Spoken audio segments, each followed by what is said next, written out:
China has been increasing their annual defense spending by double-digit percentages year after year.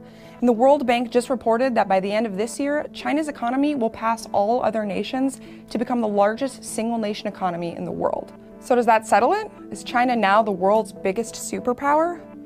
Well, no. First, let's look at their military.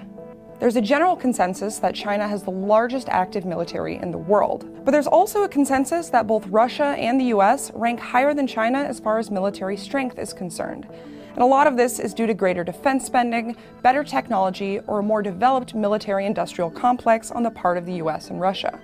China spends about $126 billion a year on their military, which is more than Russia's annual spending, but not even close to the US's annual amount. And both Russia and the US far outdo China when it comes to weaponry and technical savvy. Until recently, China was getting most of their military technology from Russia. They're now developing some of their own weapons, but on the whole, they still lag far behind. For example, they're the only member of the Big Five in the UN Security Council incapable of building their own aircraft carriers. They did retrofit a Ukrainian aircraft carrier in 2012, but no one is sure what its military capabilities really are. Plus, there are widespread reports of corruption and lack of preparedness among Chinese military personnel. Because their forces are directly tied to the Communist Party and not a freestanding professional army, they're criticized as being overly political, with bureaucracy, bribes, and cronyism often trumping merit. Recently, one lieutenant general was accused of illegally selling hundreds of military positions, appointments, and contracts. And the former head of the Chinese military was investigated for taking bribes. Their military strength is improving, but the gap is still huge. One general of the Chinese Academy of Military Science said in 2006 that the gap between American and Chinese forces is at least 30, maybe 50 years. Economically, there's a similar divide. China does have the largest economy worldwide, but they also have the fourth largest landmass and the largest population.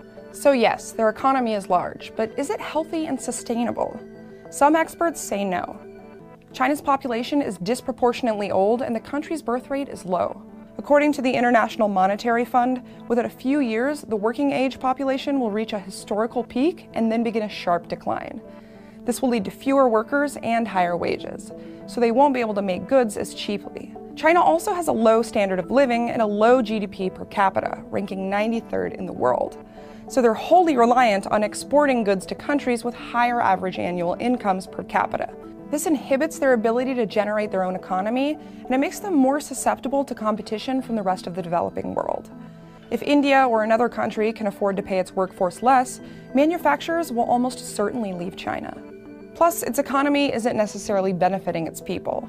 China is currently ranked 80th on the Transparency International Corruption Scale, largely due to a widespread system of bribe-taking and embezzling by their government officials.